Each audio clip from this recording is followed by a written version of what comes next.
Vamos abrir a Bíblia Sagrada, por favor, no livro de João, capítulo 1, versículos 16 e 17.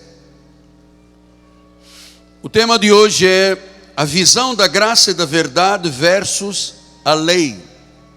Vamos trabalhar sobre um assunto muito importante. Vamos dar extensão, vamos repercutir aquilo que começamos a ouvir domingo próximo passado. Então, disse a palavra de João 1,16, porque todos nós temos recebido da sua plenitude e graça sobre graça. Porque a lei foi dada por intermédio de Moisés. A lei foi dada por intermédio de Moisés. A graça e a verdade vieram por meio de Jesus Cristo. Que esta palavra abençoe todos os corações. Você agora disponha a sua alma em paz, seu coração, seu espírito, porque é preciso que o Espírito fale à igreja. É preciso que, muito além da voz do apóstolo, a voz de Deus seja ouvida neste lugar. Vamos orar ao Senhor. Pai amado e bendito, meu coração se alegra em Cristo. Tenho dentro de mim a convicção e a certeza deste chamado, deste apostolado para os últimos tempos. Esta é uma palavra de revelação. O Senhor tem me concedido olhos espirituais para compreender e entender a riqueza da sua glória, o que o Evangelho representa e beneficia o povo do Senhor. Por isso Deus fala-nos esta manhã em nome de Jesus. E o povo do Senhor diga amém, amém e amém. Muito obrigado, bispo. Meus amados irmãos, minha família, santos preciosos, eleitos do Senhor, pedras que vivem, aqueles que são selo do meu apostolado, são cartas escritas por Deus, cartas escritas por Deus. Meus filhinhos amados, eu dou glórias e honras ao Senhor mais uma vez neste dia, porque eu tenho convicção absoluta que Ele tocará profundamente em todos os corações. Através da palavra Ele libertará muitas vidas.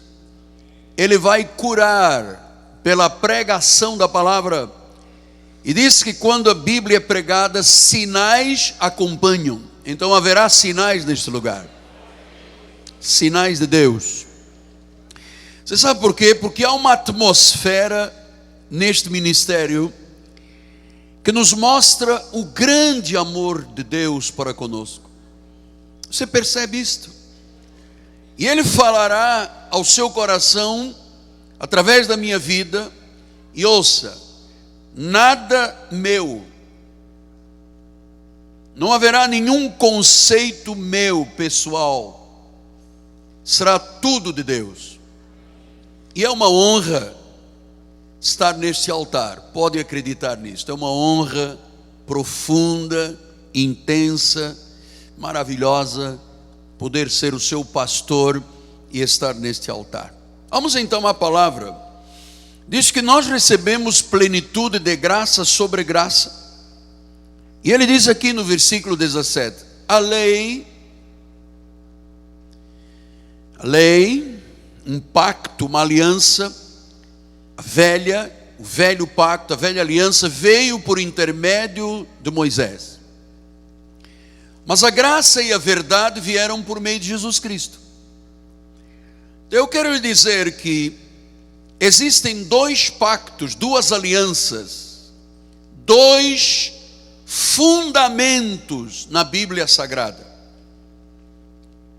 E se você não conhece, não tem revelação destes dois fundamentos, destes dois pactos, destas duas alianças, certamente você viveria se você não tivesse este conhecimento, você viveria numa confusão espiritual muito grande. Porque quando se mistura a lei de Moisés com a graça e a verdade de Jesus, esta mistura gera uma cegueira espiritual. Ora a pessoa crê que é vencedora, ou então o diabo. Ora ela crê que vive por fé, ou então tenho que pagar o preço. Isto aqui é uma confusão espiritual. Então a lei veio por intermédio de Moisés. Aqueles 10 mandamentos do Torá, mais os 613 mandamentos, mais os sacrifícios, mais os batismos, mais as festas, mais os dias, mais os sábados. Olha, amado, tudo isso que Moisés trouxe não foi capaz de produzir a salvação. O homem na carne não consegue guardar esses mandamentos e pagar o preço sacrificial de Moisés. Ninguém no Velho Testamento cumpriu toda a lei. Então o nosso foco no nosso ministério não está nas exigências da lei. Faça isto, não faça aquilo, cuidado, aquilo, como disse Paulo, aquilo e aquilo outro. Nós neste ministério focamos a nossa vida somente na graça de nosso Senhor Jesus Cristo, naquilo que Ele consumou na cruz do Calvário, no que Jesus fez por nós. Então na lei foi dada a Moisés no Monte Sinai, e diz que isso foi escrito em tábuas de pedra. A graça e a verdade não, elas vieram por Jesus, e foi escrito na mente e no coração. Veja o que diz Jeremias 31 a 34.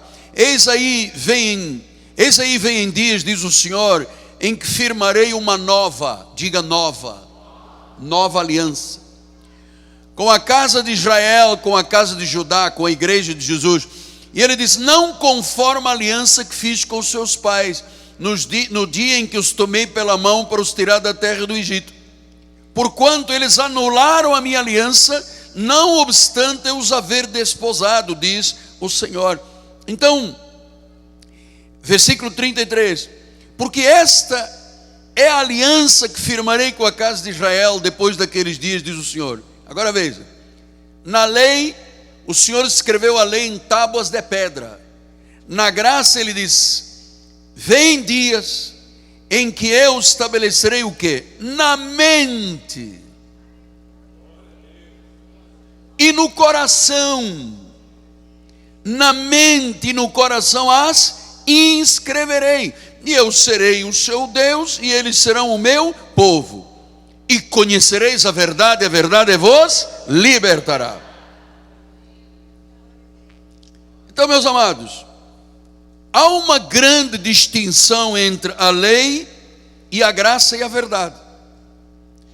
A graça nos traz salvação, a graça nos traz intimidade com Deus, a graça nos traz o perdão, a reconciliação, a cura, a prosperidade, o fim da maldição, o amor incondicional. Então, eu quero que você entenda que há uma separação entre a lei e a graça. A lei foi antes de Cristo, antes da cruz. A graça foi depois da ressurreição. E eu vou lhe dizer, esta é a maior verdade que você tem que conhecer para você poder dizer: eu sou um cristão verdadeiro. Você tem que saber o que aconteceu antes da cruz e depois da cruz, porque este é o grande divisor. Antes da cruz, a lei; depois da cruz, a graça. Então a graça e a verdade, na realidade, são sinônimos. Não há graça sem verdade, e não há verdade sem a graça. Graça e verdade nos tornam livres. Por isso é que o bispo colocou logo João 8,32, ele disse: conhecereis a verdade. O que é a verdade? É a graça. Pastor, quer dizer que fora da graça não há verdade? Não há verdade, a lei, a confusão, ao ministério de morte, ao ministério de condenação. Então, a graça e a verdade nos tornam livres. Eu vou lhe dizer sem receio de errar. Quando eu fui consagrado em 79, fazer agora 40 anos. Até 1986, eu não conhecia a graça e a verdade. Eu era o quê? Escravo. Eu não era um homem livre, já era pastor, já tinha um movimento muito grande de ministério, mas eu não conhecia a graça e a verdade. Eu conhecia a lei. Então a graça é o verdadeiro evangelho. Por isso é que João 1,14 diz: o verbo se fez carne, habitou entre nós, cheio de graça e de verdade. Enquanto eu estiver focado em Moisés, eu estou focado na lei, nas tábuas de pedra, naquilo que na realidade foi para os judeus. Quando os meus olhos espirituais são iluminados, então eu conheço a graça e a verdade, porque diz que o verbo, logo, Jesus, habitou entre nós, cheio de graça e verdade. Quer dizer, não há verdade sem a graça. E não há graça se não for pregada a verdade. Então, amados, ouça, graça não é um tema doutrinal. Graça é a pessoa de Jesus Cristo. Então a lei veio por meio de Moisés. Exigências, pagou preço, sacrifícios. A graça veio por Jesus, trazendo suprimento e provisão para todas as nossas necessidades.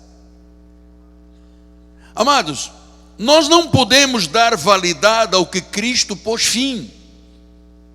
Porque em Romanos 10,4, bispo, vem um pouco atrás, Romanos 10,4, na primeira folha, Romanos 10,4, o bispo está procurando lá, aí, ele diz: o fim da lei, o fim de Moisés, o fim dos sacrifícios, o fim do pago preço, o fim do suor, o fim dos dias de festa, sábados, luas, comidas, bebidas. Ele diz: o fim da lei é Cristo.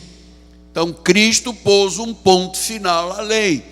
Nós não podemos dar validade ao que Cristo pôs fim. Isto é uma confusão. E note uma coisa, eu estou falando em português para você. Não estou aqui falando em inglês, espanhol, francês, chinês, para confundir o seu coração. Eu estou lhe falando em português. Então, Cristo pôs fim à lei. E Paulo, quando fala aos Gálatas 2:6-8, ele diz isso. E quanto àqueles que pareciam ser de maior influência, quais tenham sido outrora, não me interessa, Deus não aceita a aparência do homem. Esses digo que me pareciam ser alguma coisa. Está falando de Pedro, Tiago, Marcos, João, os outros apóstolos da lei. Ele disse: nada me acrescentaram. Antes, pelo contrário, quando viram que o evangelho da incircuncisão me fora dado, você está entendendo? Paulo trouxe o evangelho da incircuncisão, ou seja, os judeus, quando nascia um menino, quando ficava ao 8º dia, eles circuncidavam o prepúcio do menino. Era um sinal de Deus na vida do menino. Agora diz que este evangelho de Paulo, a igreja gentílica, não é da circuncisão no prepúcio. Agora é a circuncisão do coração. Agora não é mais a mão de um rabino que corta o prepúcio do menino. Agora é a palavra que corta o coração. E disse que a mim, Paulo, foi dado o evangelho da incircuncisão, como a Pedro o da circuncisão. Então, foi a Paulo que Deus revelou o pacto da graça de Deus. Não foi a Pedro, não foi a Tiago, não foi a Lucas, não foi a João, não foi a Mateus, foi Paulo. E ele explica isso em 2 Coríntios 12. Ele disse: eu conheço um homem em Cristo que há 14 anos foi arrebatado até o terceiro céu. Se no corpo, fora do corpo, eu não sei, Deus o sabe.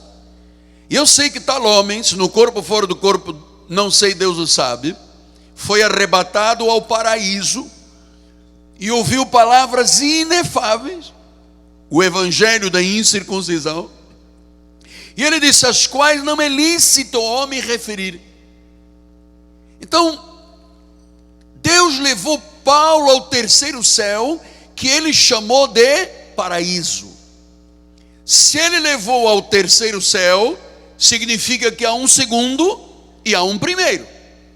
Onde está o primeiro céu? Onde há ar, atmosfera? É aqui. Nós estamos no primeiro céu, no concílio de Deus.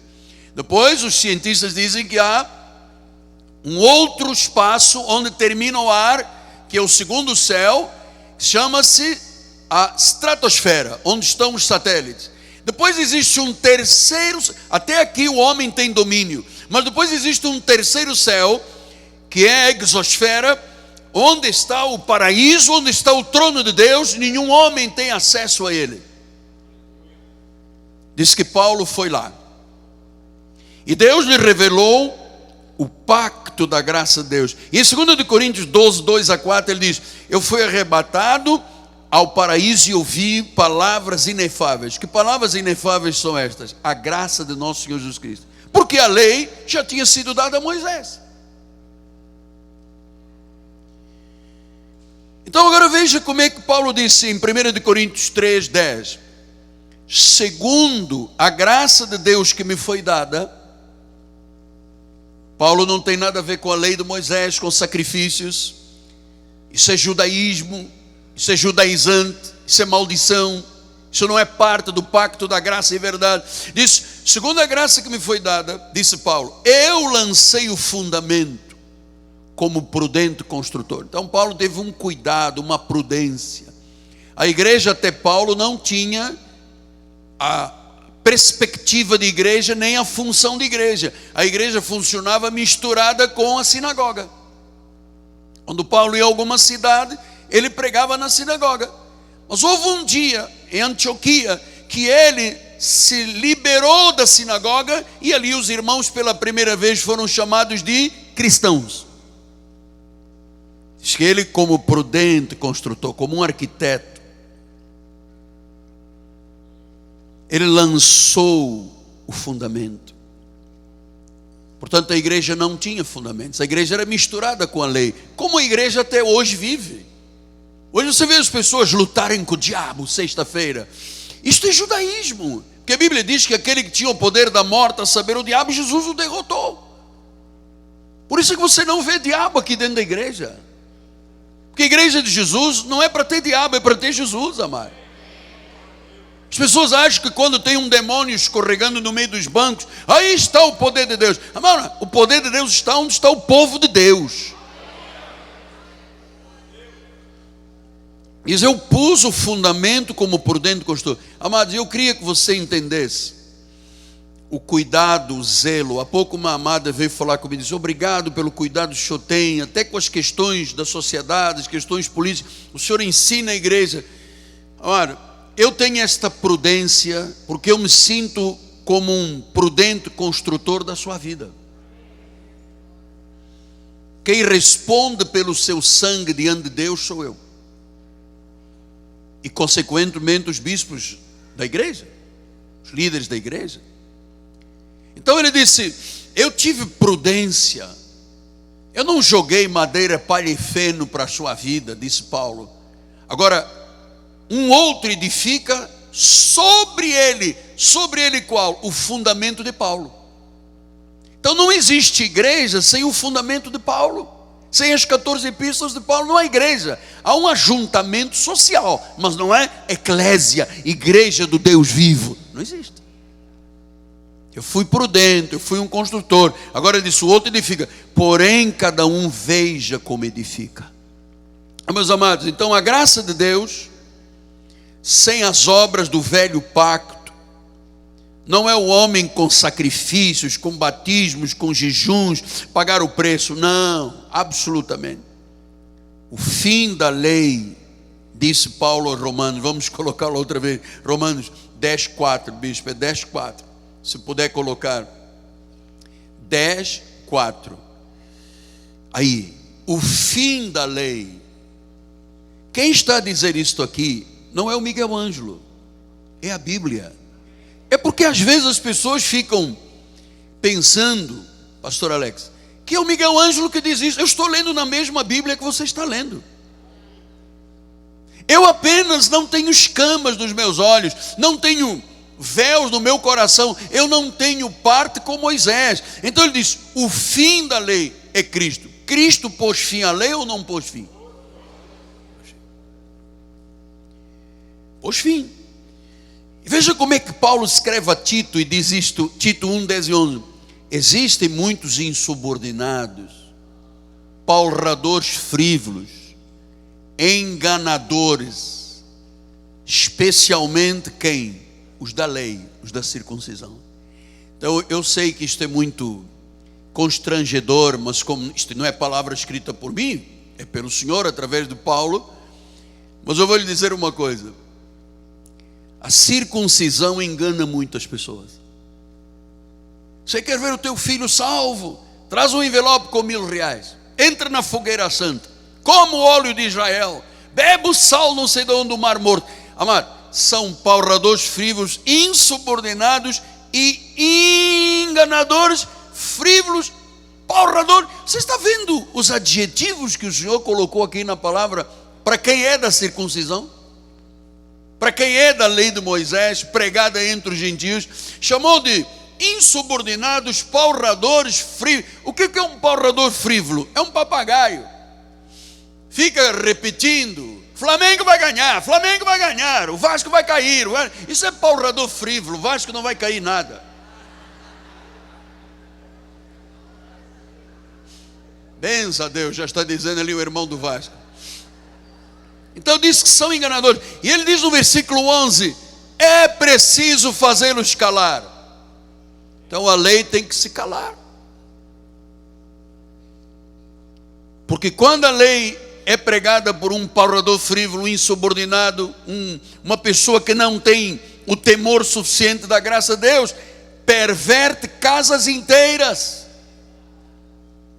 famílias inteiras, gerações. Bem, o evangelho tem 160 anos no Brasil. Gerações. Veio lá do bisavô, do tetaravô, não sei o quê, passou até o bisneto, tetaraneto, todo mundo debaixo de maldição. Porque um palrador frívolo da circuncisão disse que o diabo vai te pegar, que você perde a salvação, que Deus apaga o nome do livro da vida, porque isso é uma insubordinação. Por quê? Vai contra o que Deus fez. Depois, quando eu mostro na Bíblia, as pessoas dizem, mas eu não consigo entender, o Senhor dá um nó na minha cabeça. Olha, eu faço exatamente o contrário, eu tiro o nó da cabeça das pessoas. Nó na cabeça é a pessoa ficar com o demônio, com o diabo, perdi a salvação, ganhei a salvação. Tira o nome do livro da vida, Senhor, e inscreve agora, aceita Jesus. Quem não aceitar Jesus, o ônibus vai passar em cima da cabeça, vai levar um tiro de bala perdida. Aceita ou não aceita? Todo mundo vem aqui na frente. Quem quer levar uma bala perdida? É preciso fazê-los calar. Pervertem casas inteiras, ensinando o que não devem. Quer dizer que muita coisa do que se ouve tem nome de evangelho? Não é evangelho, é ensino do que não se deve ensinar. E qual é a origem desse ensino? A torpe ganância. Graças a Deus eu não tenho esse desvio de caráter, nem tenho esse transtorno na minha vida. Porque ganância é um desvio de caráter, é um transtorno obsessivo compulsivo. Eu não tenho isso, graças a Deus sou livre. Conheci a verdade me libertou. Gálatas 3, 1-3 diz: ó Gálatas insensatos, quem é que vos fascinou a vós outros, antes cujos olhos foi Jesus Cristo exposto como crucificado? Eu quero apenas saber isto de vós: você recebeu o Espírito pelas obras da lei ou pela pregação da fé? Sois insensatos, que tendo começado no Espírito, estejais aperfeiçoando na carne. Jejum, sacrifício, vigília. Então, olha o que ele diz, no versículo 1, bispo, por favor.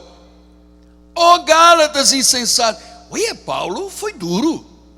Chamou uma igreja que ele fundou, que depois recebeu a visita de Pedro da lei, e eles começaram na graça, depois passaram para a lei, e ele disse: quem é que te fascinou? Você sabe que eu acho que a pessoa tem que ter uma condição de estabilidade espiritual para ensinar estas coisas.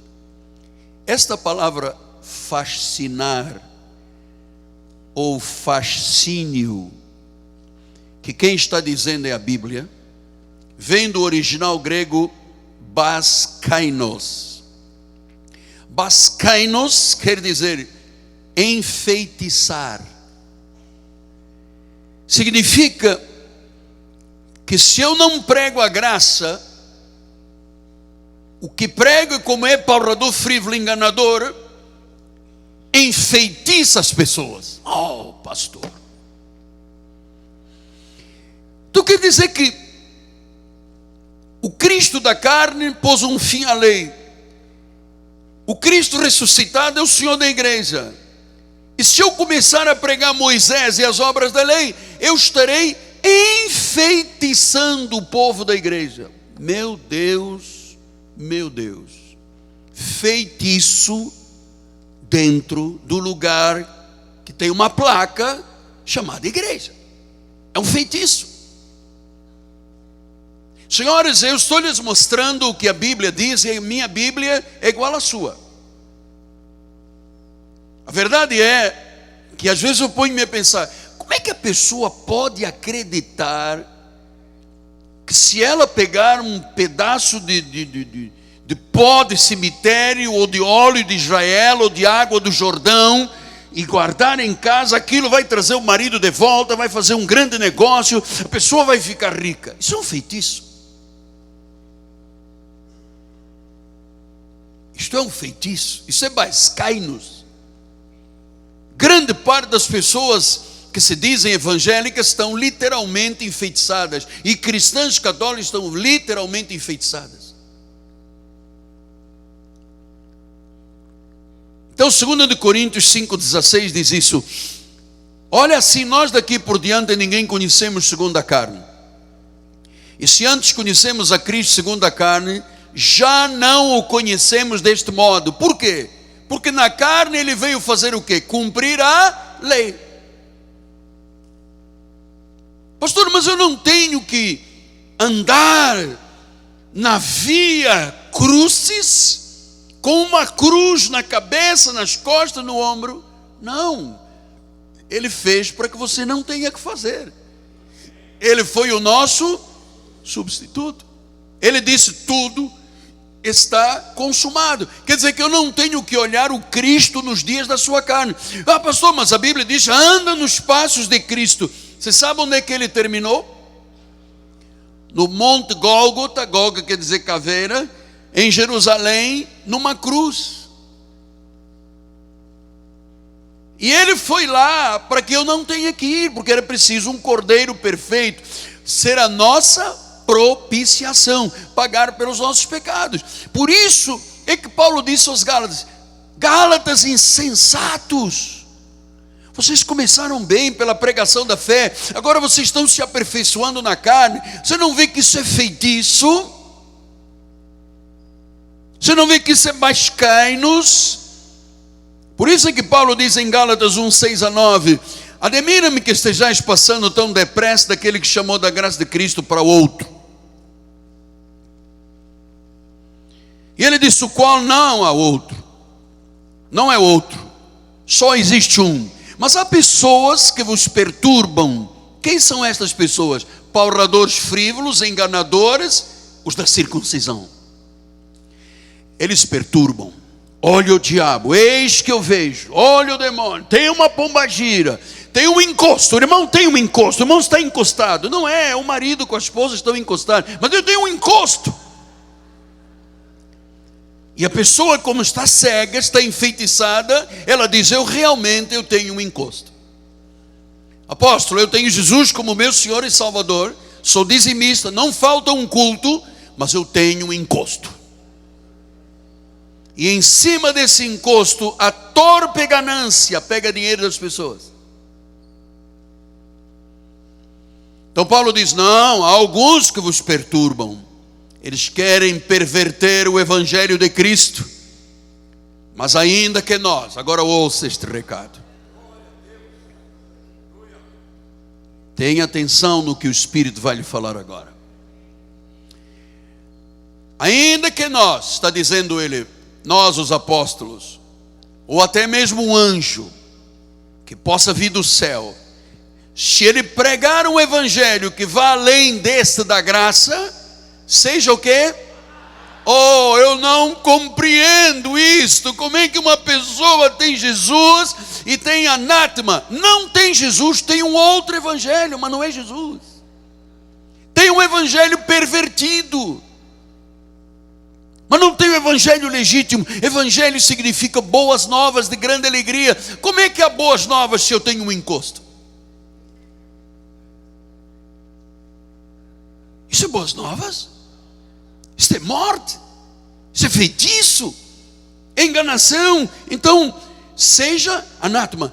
E Paulo reforçou isto. Ele disse, assim como já dissemos, e agora eu repito, se alguém prega o evangelho que vai além daquele que recebeste, amados, quem diz isso não é o Miguel Ângelo, pelo amor de Jesus. Eu não sou defensor de Jesus, eu não sou um advogado de Jesus. Ele é o meu advogado. Você sabe que quando Deus me deu esta revelação, Mauro, Isabel, eu tinha o costume lá em Piedade, quando terminava o culto, eu ficava sentado numa cadeira e ficava-se uma fila de 200 pessoas com versículos para contestar o que eu dizia. E às vezes eu saía da igreja 4 da tarde para depois voltar às 6, e no culto da noite, às vezes ficava até meia-noite. Vinha uma pessoa, não, mas tem este versículo até aqui, o Senhor nos ajudou, e não sei o que, e porque o diabo que fez acontecer, porque entrou na mulher e levantou a mulher. Fiz isto meses, até que um dia o Espírito me disse, você não é o meu advogado. Pregue, abra a boquinha, eu vou te encher de palavras, o Espírito vai se revelar para você, mas não fique sentado justificando aquele versículo que aquele irmão na internet passou pelo WhatsApp. Antes não havia WhatsApp. Então, aquele irmão que descobriu o versículo que nega o próprio Deus. Porque um dia veio, o Salmo diz isso. Diz o insensato, não há Deus. Então veio um irmão todo arpoado em cima e disse, eu tenho prova que não existe Deus. Eu disse, o senhor tem a prova que não existe Deus? Sim. E abriu no Salmo e disse, diz o insensato, não há Deus. A Bíblia diz, não há Deus. Eu disse, então o irmão é insensato. Porque o insensato, o filho das trevas, o filho da condenação, a semente da perdição diz, não há Deus. Nós dizemos, Ele é o Senhor absoluto, Ele é Rei, Ele é todo-poderoso, Ele é Deus vivo, Ele é o Pai da eternidade, Ele é o príncipe da paz. Há Deus e Ele mora em mim, mora em você.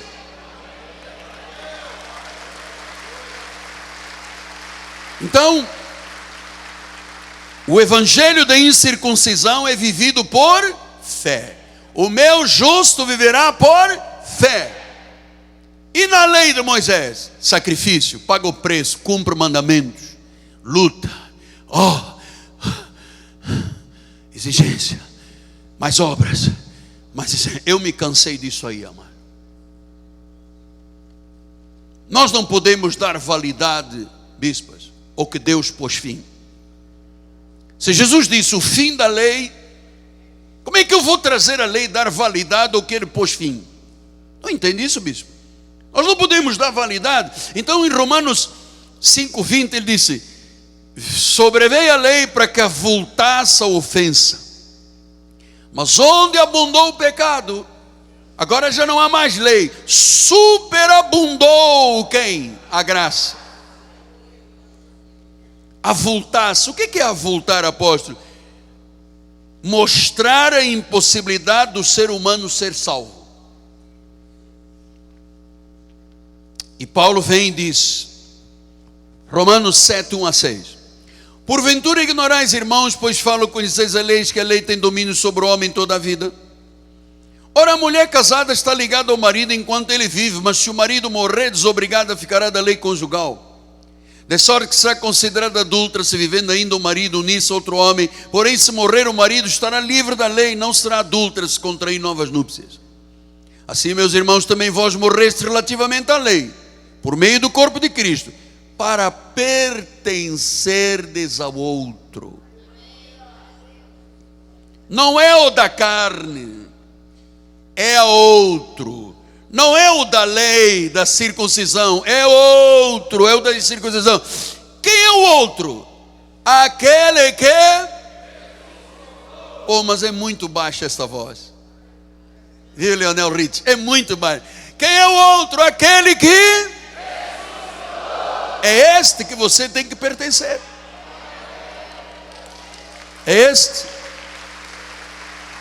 Agora Paulo diz no versículo 5: porque quando vivíamos segundo a carne, as paixões pecaminosas postas em realce pela lei, viu, quem acusa o pecador e diz, oh, pecadores.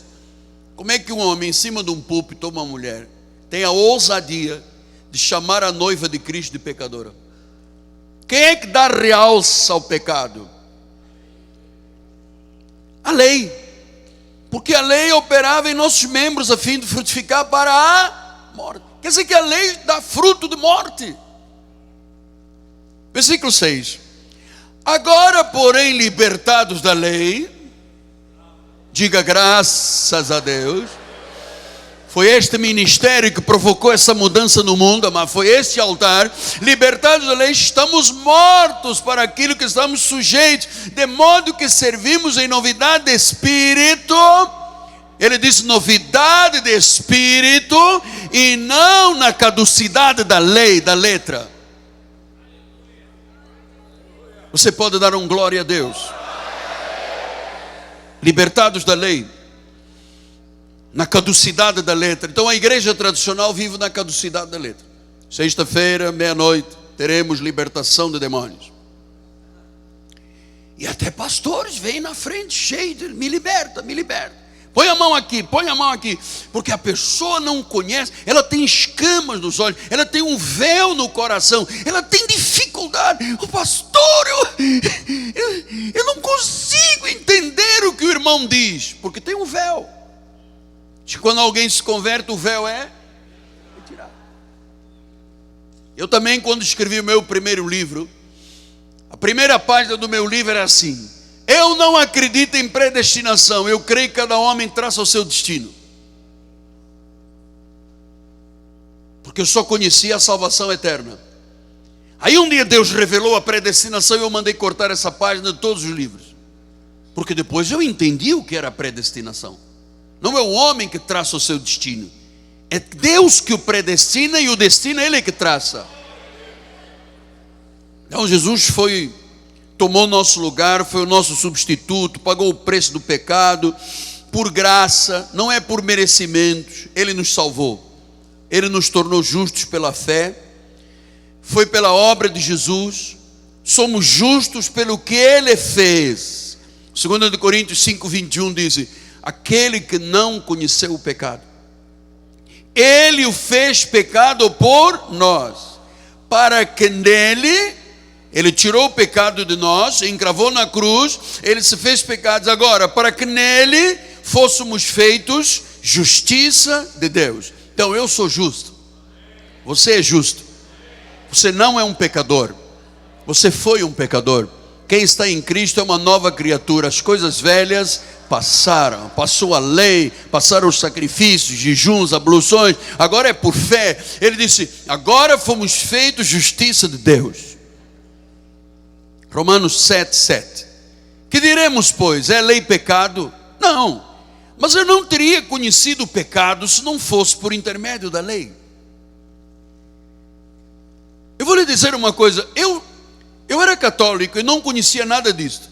Você sabe onde é que eu vim aprender todas as coisas de demônio, de diabo, de inferno, de pecado? Foi dentro da igreja.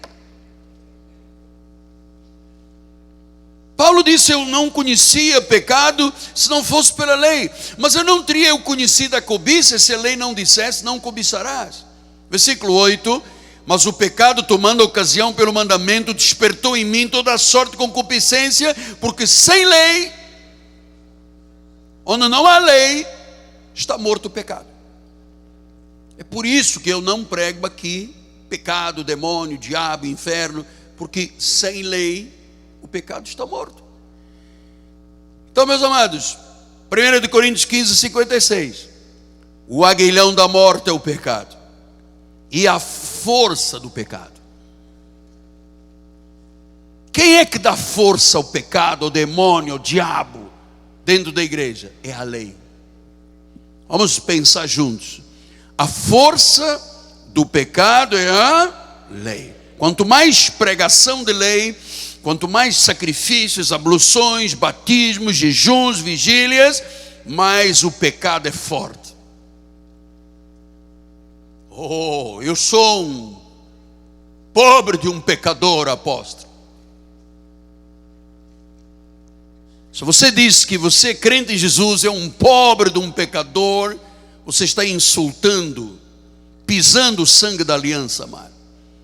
Você está ultrajando o Espírito da graça. O que Ele fez por você é eterno. Ele diz que Ele se fez pecado por nós. Então qualquer esforço do homem é um fracasso, é uma condenação. Vamos continuar lá, porque eu disse que o estudo era longo. Romanos 7, 9.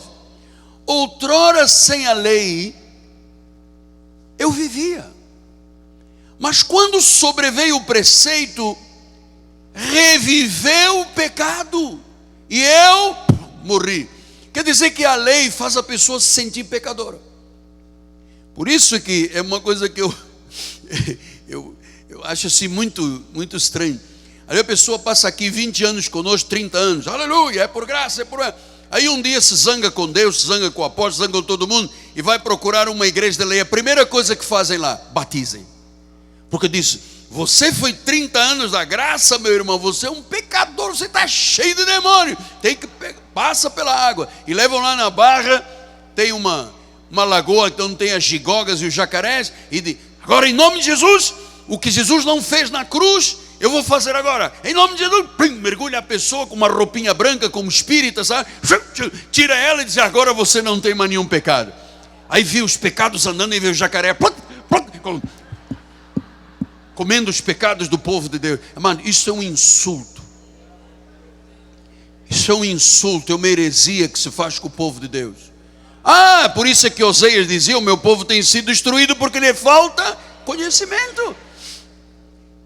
Meu amado, aquelas lagoas da Barra estão cheias de jacarezinho comendo o pecado do povo de Deus. Com as gigóias lá, aquelas plantas verdes, tá lá, porque eles conseguem, com os pauradores frívolos, imprimem na cabeça do povo que ele tem um pecado e que o sangue de Jesus derramado na cruz não serviu para nada. Versículo 10. E o mandamento que me fora para a vida, eu verifiquei que este mesmo se tornou para a morte. Versículo 11.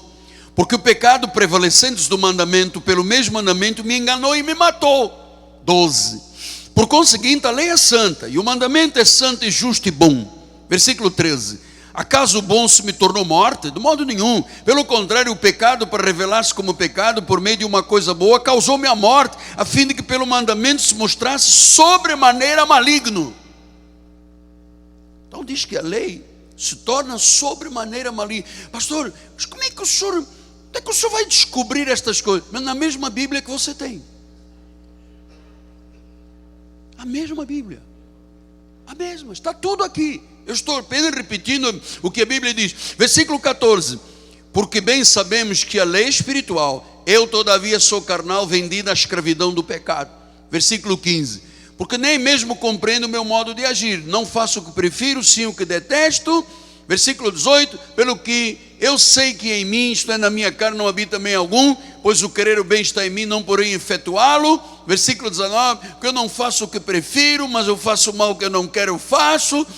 Mas se eu faço o que não quero, já não sou eu quem faz, é o pecado que habita em mim. Olha a confusão que estava na vida de Paulo, até ele entender o que ele vai dizer agora. Então, ao querer fazer o bem, eu encontro a lei que diz que o mal reside em mim. Versículo 22, porque no tocante ao homem interior eu tenho prazer na lei de Deus, mas eu vejo dos meus membros outra lei guerreando contra a lei da minha mente, me faz prisioneiro da lei do pecado que está nos meus membros. Versículo 24, desventurado homem que sou, quem é que vai me livrar do corpo da morte? Versículo 25, graças a Deus por Jesus. Agora ele reconhece, isso tudo ele foi, sabe, ele abriu o coração, ele disse o que era a carne, o que era a lei, ele disse, mas graças a Deus por Jesus, da maneira que eu de mim mesmo, com a mente, sou escravo da lei de Deus, mas segundo a carne, eu sou escravo da lei do pecado. Então, foi ele que se fez pecado, para que a justiça estivesse em nós, e ele diz o que veio fazer. Hebreus 8, 6 e 7 diz, agora com efeito obteve Jesus é que obteve um ministério tanto mais excelente, quanto ele também mediador de uma superior aliança, instituída em base em superiores promessas. Porque se aquela primeira aliança de Moisés tivesse sido sem defeito, de maneira alguma estaria sendo buscado lugar para uma segunda. Significa que a lei teve defeitos. Então ninguém pôde cumprir a lei. Tiago explicou isto em Tiago 2,10. Ele disse, qualquer que guarda toda a lei, os 10 mandamentos do Torá, 613 mandamentos da lei, sacrifício, jejum, vigília, 99 anos cumpriu tudo. Mas se tropeçar num ponto, se torna culpado de todos. Amados, isto é uma injustiça. A lei suscita ira, mano. Isso é uma injustiça. Quer dizer que eu guardo toda a lei, 100 anos. Houve um dia que eu tropecei num ponto, dos 613, mais 10, mais sacrifícios, mais abluções, vigílias, jejum. Um dia eu caí num ponto, tropecei, eu pego o peso de todo o pecado, e a Bíblia diz que a força do pecado gera o quê? A morte. Isto são boas novas? Isto é evangelho? Romanos 8, 1 a 3 e 4. Agora diga comigo isso, vamos ligar aqui na terra, diga comigo. Já nenhuma condenação há para os que estão em Cristo Jesus. Porque a lei do Espírito da vida em Cristo Jesus te livrou. Não é culto à sexta-feira, foi ele, te livrou da lei do pecado e da morte. Porquanto que for impossível a lei, porque estava enferma pela carne, Deus enviou o seu Filho em semelhança de carne pecaminosa, no tocante ao pecado. Com efeito condenou Deus na carne o pecado. Glória a Deus. Versículo 4, a fim de que o preceito da lei se cumprisse em nós, que não andamos segundo a carne, mas segundo o Espírito. Então, meus amados, até agora nós acabamos de ler cerca de 80 versículos. O que você acabou de ouvir até agora, eu tenho mais, não se levante. Você não ouve em 5 anos de seminário, mais 2 anos de mestrado, mais 4 doutorado. Você está ouvindo aqui numa manhã. Você ouve da mulher da hemorragia, o cego de Jericó, você ouve o Zaqueu, o filho pródigo, e você tem um espírito de confusão na cabeça. A nova aliança trouxe tantos benefícios. Nós temos que desfrutar desta graça. Porque a igreja que se envolve com a lei mistura o velho com o novo. E isto é uma confusão. Olha o que disse Marcos 2:21. Ninguém costura remendo de pano novo em veste velha. Porque o remendo novo tira a parte da veste velha e fica maior a rotura. Ninguém põe vinho novo em odres velhos. Do contrário, o vinho novo rompe os odres. tanto se perde o vinho como os odres. Agora, põe-se vinho novo em odres novos. Graça é com graça e verdade. Não pode misturar graça com lei, porque rebenta. Se você põe vinho novo, graça, em odres velhos, a lei, não há nenhum benefício. Há obras, há exigências, há odres velhos. Paga o preço, exigência, o diabo, o demônio, perdeu a salvação, escreve no livro, tira do livro. Amado, isso são odres velhos. No novo pacto, ele já fez tudo. Nós temos que receber pela fé. Não podemos misturar vinho novo com odres velhos. Gálatas 4, 21 a 24 diz: dizei-me vós os que quereis estar sob a lei, acaso não ouvis a lei? Está escrito que Abraão teve 2 filhos, um da mulher escrava e outro da livre. Mas a da escrava nasceu segundo a carne, e a da livre mediante a promessa. Essas coisas são alegóricas, porque estas mulheres são 2 alianças. Uma, na verdade, se refere ao Sinai, que gera escravidão. Pastor, eu no próximo mês vou no Monte Sinai queimar pedidos de oração. Você está levando escravidão e fazendo o povo escravo. Porque quem representa o Sinai, a escravidão, é Agar e Ismael. Gera escravidão. A lei gera escravidão. Versículo adiante. Ora, Agar é o Monte Sinai na Arábia, corresponde a Jerusalém atual, que está em escravidão com seus filhos. Mas a Jerusalém lá de cima é livre, é a nossa mãe. Porque está escrito: alegra, tu estéril, que não dás a luz, exulta, clama, tu que não estás de parto, porque são mais os numerosos filhos de abandonados têm marido. Vós, porém, irmãos, sois filhos da promessa, como Isaac.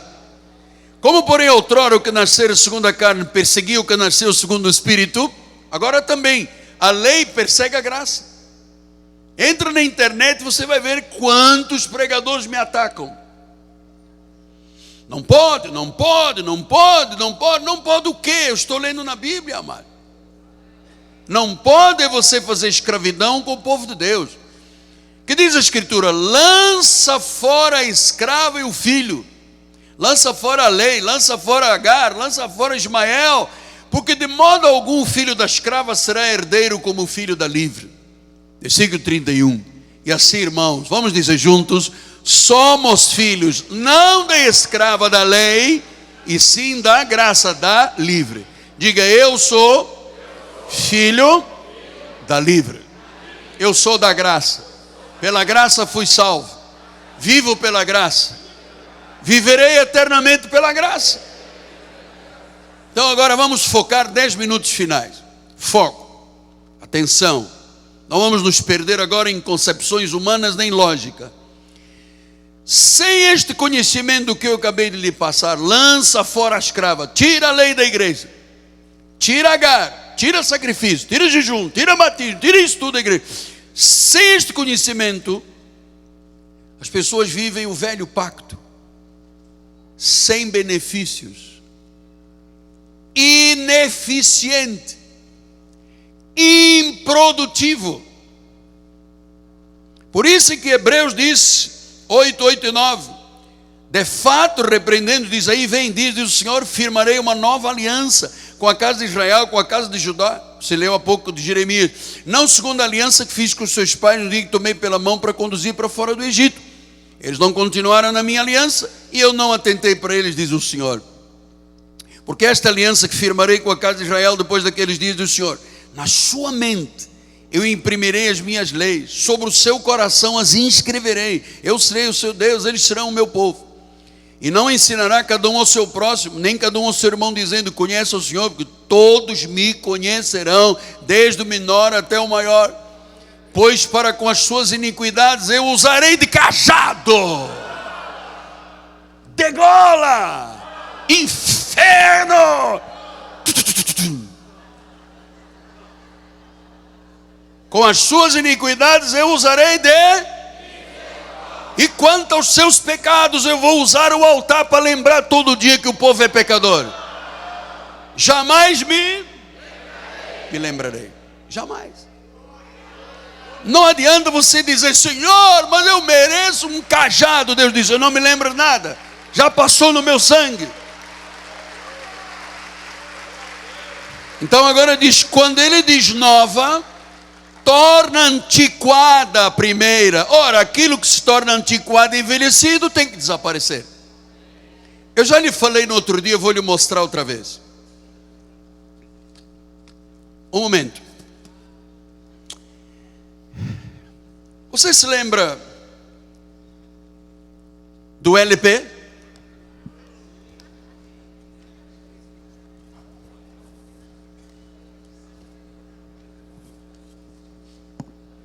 Isto é novo ou é velho? Se eu tocar aquele gramofonezinho com aquela agulha, você vai tocar alguma coisa aqui. Mas isto está envelhecido ou não está envelhecido? Daqui passou para cassete, está envelhecido. Da cassete passou para o pendrive, está envelhecido. Agora como é? Não há CD, não há cassete, há o quê? Spotify. Está aqui. Não serve para nada. Ah, mas as gravações de antes fazíamos em quê? VHS. Envelhecido, não serve mais. Agora tem DVD. Agora tem na câmera, no telefone, a gravadora. Netflix. Como diz a Rose, Netflix. Tem Netflix. Então, isto aqui, está aqui. Eu posso tocar. Mas se eu puser no Spotify ou na Netflix, meu irmão, o som é surround.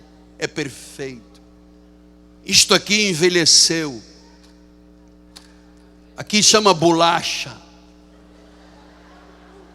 Hã? Caducou, tá velho, não serve. Eu tinha um 3 em 1. Tinha uma agulha que de vez em quando pulava. Parece os irmãos que falam em língua, né? Metralhadora. Então, a bolacha é assim: se riscar, meu irmão, acabou. Está envelhecido. Agora um pacto melhor. Diz que, quanto, versículo 13, 14, ainda estamos no 13, bicho, deixa só o 13 para eu ler outra vez. Quando ele diz nova, torna antiquada a primeira. Está antiquado. Está antiquado, está antiquado, está antiquado, está tudo antiquado. Agora temos uma nova tecnologia, tudo, o mais moderno. Imagina, você lembra quando você ouvia as minhas mensagens na cassete? Saía esta fita, você tinha que botar um lápis. Aí a fita arrebentava, você punha um durex. Aí você estava ouvindo uma mensagem, é por predeterminação, estava tudo arrebentado. E há pessoas que guardam estas minhas cassetes lá no fundo do baú. Um dia tentaram ouvir, estava tudo derretido, já não saía mais nada. Está ultrapassado. Está prestes, está envelhecido, está prestes a desaparecer. Então, na sua graça, amado, nós já somos curados, prósperos, somos cabeça, Ele já consumou. Tudo contribui para a vida e para a piedade, já te foram dados. Não precisa de obras, não precisa de sacrifícios. Diz o versículo 9, 14, diz isso. Mas muito mais o sangue de Cristo, pelo Espírito Eterno, assim mesmo se oferecer sem mácula, purificará a nossa consciência de obras mortas. Isto são obras mortas, amado. São obras mortas. Quem é que hoje filma com VHS? Ah, porque quando nasceu meu filho, eu pus lá um VHS. Hoje não precisa, hoje tem no smartphone, no telefone já tem câmera, já tem tudo. Não precisa você carregar 40 fitas destas nas costas. Está tudo no smartphone, amado. Nós somos hoje uma consciência pura. Porque as obras disto aqui, amado, da lei, são mortas. Para servirmos ao Deus vivo. Por isso Paulo disse em 1 Coríntios 15, 10, mas pela graça de Deus sou o que sou. Pela graça sou curado, pela graça sou próspero, pela graça sou bem sucedido. Gálatas 2:21 disse, Eu não anulo a graça. Se a justiça é pela lei, morreu Cristo em vão. Para que Cristo veio? Para que Cristo pagou o preço, derramou seu sangue? Se eu digo, não, eu tenho que fazer outra vez, pagar o preço, fazer as mesmas coisas que a lei fazia, morreu em vão. Gálatas 6,14. Porque o pecado não terá domínio sobre vós. Não estáis debaixo da lei, você está debaixo da graça. Romanos 6, 1 e 2. Que diremos, pois? Permaneceremos no pecado para que seja a graça mais abundante? De modo nenhum. Porque às vezes a pessoa diz, não, se é por graça estou salvo, predestinado, é garantido, vou pecar. De modo nenhum. Como é que viveremos nós no pecado, se para ele morremos? E quando é que morremos para o pecado? Quando Cristo morreu, morremos junto com ele. E quando ele ressuscitou, ressuscitamos junto com ele, para viver um pacto melhor. Então, ele é a videira, amado. Nós somos os ramos enxertados. Confie em Jesus. Ele é suficiente. Ele fez uma obra completa, perfeita, melhor, superior. Ele é Deus. Este é o evangelho da glória de Deus. Agora, eu posso tocar a bolacha. Eu posso tentar arranjar um aparelho velho aí com peças que já não existem mais para passar o VHS para ver o nascimento da minha filha Ana Laura. Ou então eu posso tentar ouvir uma cassete de 30 anos atrás, está toda enrolada aqui dentro e eu não consigo ouvir mais nada. Está aqui dentro alguma coisa, mas está tudo enrolado. Ou então eu digo, não, eu vou viver de algo melhor e superior. Não é isto maravilhoso? Isto é maravilhoso. O evangelho da graça de Deus é completo, perfeito. O preço já foi pago. O preço já foi pago. Curva a sua cabeça.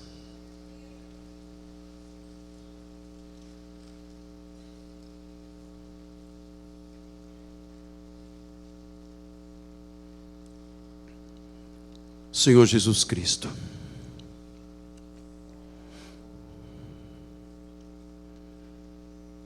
foi por graça, Pai. Foi por graça. Não precisa de mais obras e sacrifícios. Não necessita. São obras mortas. Nós servimos a um Deus vivo. E onde está o Espírito de Deus, aí não há confusão. A verdade. E nesta hora, Deus, pela pregação da fé, que os sinais de cura, de libertação, de prosperidade, de abundância, de uma vida bem-sucedida, se manifestem na vida do teu povo. Em o nome de Jesus. Em o nome de Jesus. Nós somos os ramos. Tu és a videira verdadeira. Tu disseste, vai dar muito fruto. Tu és o nosso suficiente Salvador, Pai. Obrigado porque a tua obra está completa, não precisa de nada humano, é perfeita, é irretocável, é melhor, é superior, é infalível. Tua palavra não falha, Deus. Tu penhoraste a tua palavra pessoal. Tu disseste, eu velo para que a minha palavra se cumpra. Então se cumpra agora, Deus, a palavra da cura. Toda doença, toda enfermidade, eu rechaço em nome de Jesus. Pelas chagas de Cristo, ouça, doença, enfermidade, saia desse corpo agora. Isso não é o teu lugar. Esse corpo é o templo do Espírito Santo, Pai. Aleluia. Se algum obstáculo para que a prosperidade se manifeste, eu digo: ao norte larga, ao sul deixe, ao oeste não prenda, ao oeste não detenha, em nome de Jesus, Pai.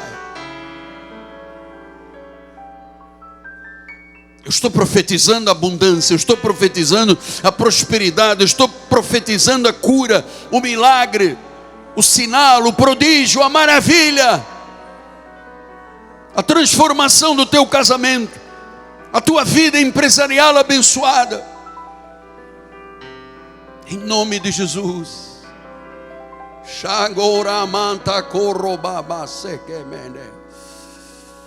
Eu quero ser este vaso novo, Deus. Eu quero ser este vaso novo. Eu quero ser este vaso novo. Oh, aleluia. Aleluia. Eu quero ser, Senhor. Oh, glória a Deus. Eu quero ser, Senhor amado,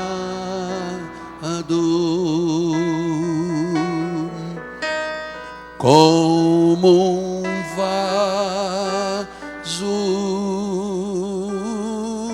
nas mãos de um oleiro. Quebra minha vida e faz-a de novo. Eu quero ser, eu quero ser um vaso novo.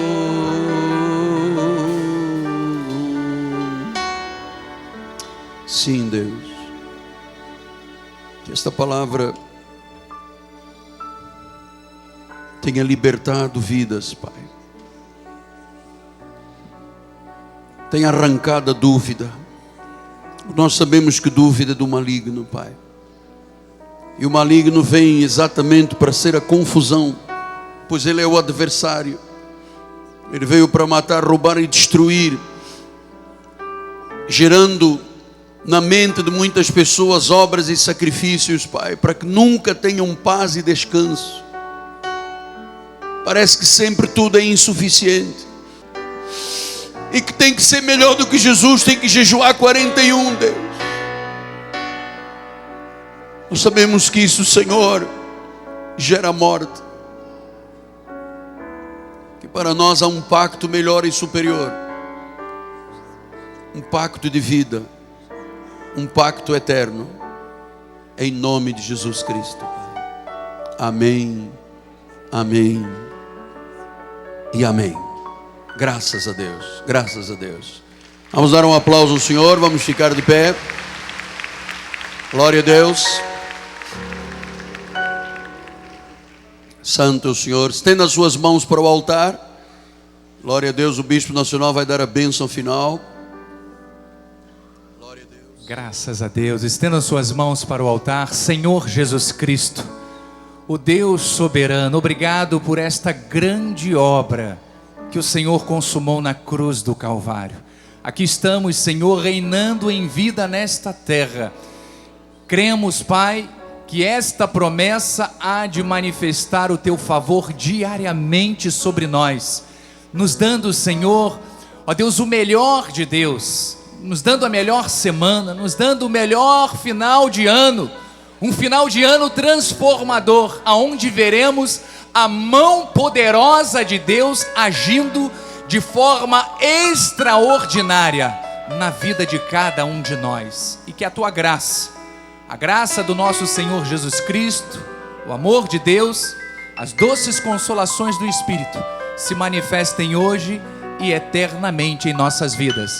E aqueles que são poderosos em Deus, digam amém e amém. Graça e paz, eleitos. Uma semana abençoada e transformadora, em nome de Jesus.